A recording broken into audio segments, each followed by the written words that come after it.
Dans le cadre de la lecture internationale, organisée par le Festival européen latin-grec de Lyon, le groupe de théâtre de l'Association régionale de langues anciennes de Montpellier interprète des extraits du roman grec de Longus, Daphnis et Chloé.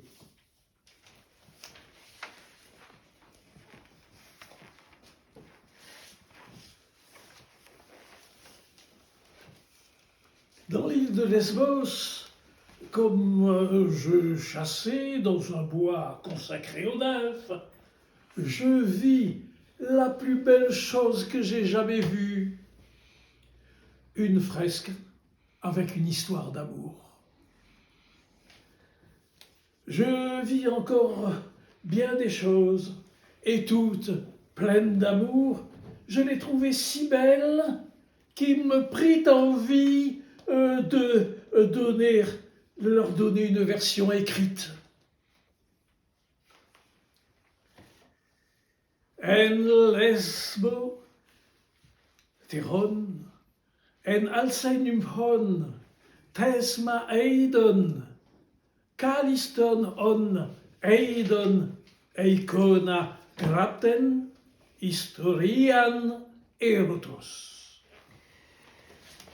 Je cherchais quelqu'un qui m'expliqua le tableau dans ses détails. Et je composai ces 4 livres. C'est une offrande que je dédie à Eros, aux nymphes et à Pan. Mais ce conte sera précieux aussi à toutes sortes de gens. Il guérira le malade, il consolera l'homme en proie au chagrin. Celui qui aura jadis aimé y ravivera ses souvenirs. Celui qui n'a pas encore connu l'amour y trouvera son initiation. Effet d'un bain chez les nymphes. Quand il fut à la grotte des nymphes avec Chloé, Daphnis lui donna sa tunique et sa besace à garder. Puis, au bord de la fontaine, il se mit à laver ses cheveux et tout son corps.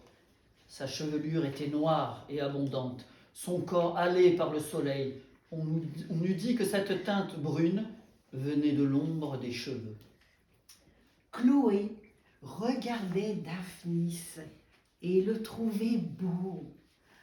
Et, comme lui, il lui semblait tel pour la première fois qu'elle pensa que le bain lui donnait cette beauté. Elle lavait son dos et, sentant la chair molle et tendre sous ses doigts, plusieurs fois, sans qu'il la vît, elle toucha la sienne pour éprouver si elle était plus délicate. Lors, le soleil étant à son couchant, ils ramenèrent leurs bêtes à l'étable et Chloé n'éprouvait autre chose que le désir de voir encore Daphnis laver son corps nu. Dorcon, rival de Daphnis. Or, le bouvier d'Orcon, celui-là même qui avait hissé Daphnis et le bouc hors de la fosse, jeune garçon à la barbe naissante qui, lui, savait d'amour et les œuvres et les noms, s'était, dès cette rencontre, épris de Chloé. De jour en jour, sa passion s'enflamma et, comme il faisait peu de compte de Daphnis qu'il regardait comme un enfant, il résolut d'arriver à ses fins par des présents ou par la force. Il commença par leur faire don à Daphnis d'une flûte de berger formée de 9 roseaux liés ensemble, non par de la cire, mais par du bronze. À Chloé d'une peau de faon pareille à celle des Ménades, et dont le poil était comme peint de taches de couleur. Puis, s'étant ainsi fait tenir pour ami, il négligea peu à peu Daphnis, tandis qu'à Chloé, il apportait chaque jour, tantôt un fromage frais, tantôt une couronne de fleurs, tantôt une belle pomme mûre. Une fois même, il lui offrit un petit veau nouveau-né, ou d'autres fois un gobelet à filet d'or, ou des oiselets pris au nid dans la montagne. Et la jeune fille, ignorant les ruses d'amoureux, était heureuse de recevoir ces présents, et plus heureuse encore de les pouvoir à son tour donner à Daphnis. Mais un jour, celui-ci, il fallait maintenant qu'il connût l'œuvre d'amour, entre en dispute avec Dorcon. Ils débattent qui des deux est le plus beau, et Chloé juge ce débat. Un baiser d'elle sera le prix du vainqueur. Dorcon parle le premier. Moi, jeune fille, je suis plus grand que Daphnis. Je garde les bœufs, lui, les chèvres. Je vaux donc plus que lui, autant que les bœufs valent plus que les chèvres. Je suis blanc comme les... blond comme les blés qu'on va couper. Et c'est ma mère qui m'a nourri, et non pas une bête. Il est petit, sans plus de barbe qu'une femme, noir comme un loup. Oh, il garde des boucs dont il a l'odeur infecte. Il est pauvre, à n'avoir même pas de quoi nourrir un chien. Et si, comme on le dit, c'est bien une bique qu'il a tété, il ne vaut pas mieux qu'un biquet. Oui, j'ai eu pour nourrice une chèvre, comme Zeus. Les boucs que je fais paître sont plus grands que les bœufs de Dorcos. Je n'ai rien de leur odeur, non plus que Pan, qui de nature a cependant presque tout du bouc. Je me contente de fromage, de pain cuit à la broche et de vin clairé. Ce sont là tous les biens des paysans aisés. Je n'ai presque point de barbe, ni Dionysos non plus. Je suis brun, c'est la couleur de l'hyacinthe.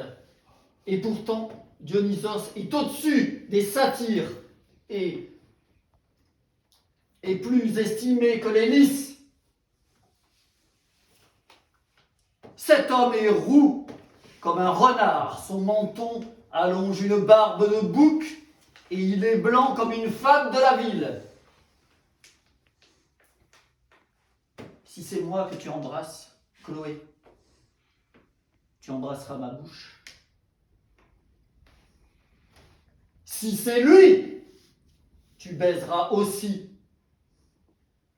Tu as eu une brebis pour nourrice, et cela ne t'empêche pas d'être belle. Chloé n'attendit pas davantage, heureuse de s'entendre louer, mais surtout ayant depuis longtemps envie de donner un baiser à Daphnis. Elle s'élance, et c'est un baiser innocent et sans art, mais ayant bien vertu d'enflammer un cœur. Dorcon, pris de dépit, s'en fut au plus vite en quête d'un autre moyen de contenter son désir. Sieste et baiser, sommeil et cigale. Tandis qu'il jouait de la flûte vers l'heure de midi et que les troupeaux étaient couchés à l'ombre, Chloé céda inconsciemment au sommeil.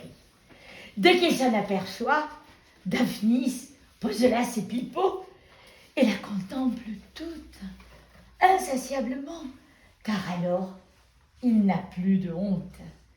Et tout en l'admirant, il murmure tout bas. Comme ils sont beaux, ses yeux endormis. Comme il est suave le souffle que sa bouche exhale. Ni les pommes, ni les buissons fleuris n'ont un tel parfum.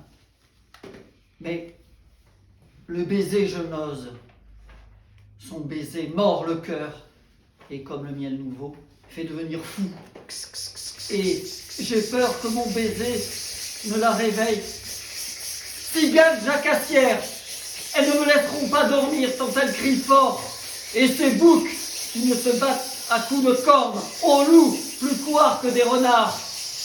Vous avez donc peur de venir les prendre?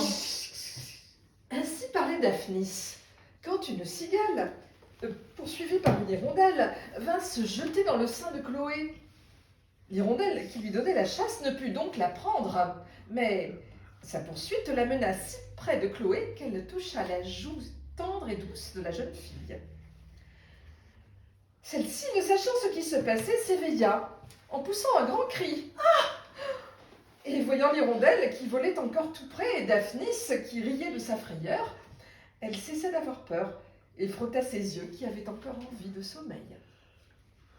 Alors la cigale, dans le sein même de la jeune fille, se mit à chanter. Comme si, dans son asile, elle rendait grâce de son salut. Et Chloé, de nouveau, poussa un grand cri. Mais Daphnis se mit à rire, et saisissant le prétexte, glissa ses mains dans le sein de Chloé, dont il retira la bonne cigale, qui même dans sa main continuait de chanter.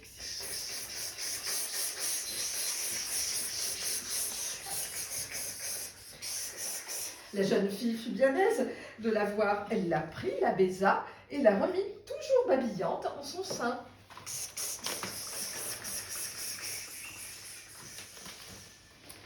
Vie rurale et nuit de noces. Comme le temps était beau, Dionyso-Phanès fit devant la grotte même des nymphes dresser des lits de vertes feuillées où s'étendirent les villageois qu'il régala d'un somptueux festin. Et comme on le pense, dans ce banquet de paysans, tout se passait à la villageoise. L'un chantait des chansons de moissonneurs, un autre disait les brocards qu'on lance en foulant la vendange, Philétas joua de la syrinx, Lampis de la flûte, Dryas et Lamone dansèrent, cependant que Daphnis et Chloé se baisaient tendrement l'un l'autre. Les chèvres même vinrent paître tout près de là, comme si elles voulaient, elles aussi, prendre part à la fête. Ce ne fut pas, à la vérité, du goût des gens de la ville, mais Daphnis en appela quelques-unes par leur nom, leur donna de la feuillée verte, et, les prenant par leurs cornes, leur donna des baisers. Et ce ne fut pas seulement alors, mais toute leur vie durant, qu'ils donnèrent presque tous leurs instants aux occupations des bergers. Leurs dieux furent toujours les nymphes, Eros et Pan. Ils eurent fort ce troupeau de brebis et de chèvres, et il n'était à leur goût nourriture plus savoureuse que les fruits et le lait. À leur premier enfant, qui fut un fils, ils firent téter Une une chèvre, chèvre. Au second, qui fut une fille, ils firent prendre le pis d'une brebis, brebis. L'un reçut le nom de Philippemane, l'autre celui D'Agélé. d'Agélé.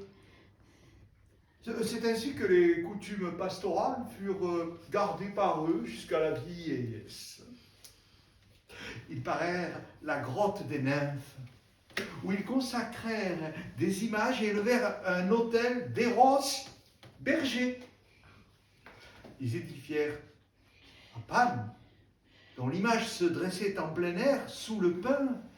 Ils édifièrent une demeure qu'ils appelèrent le temple de Pan le guerrier. Mais c'est plus tard seulement que tout cela fut fait et dédié. Pour ce jour-là, quand la nuit fut venue, tout le monde leur fit cortège jusqu'à la chambre nuptiale. Les uns jouant de la syrinx, les autres de la flûte, d'autres portant haut de grands falots allumés. Quand ils arrivèrent à la porte, ils se mirent à chanter. De leur voix rude et âpre, on eût dit vraiment qu'ils fendaient la terre à coups de fourche. Non qu'ils chantaient un hyménée.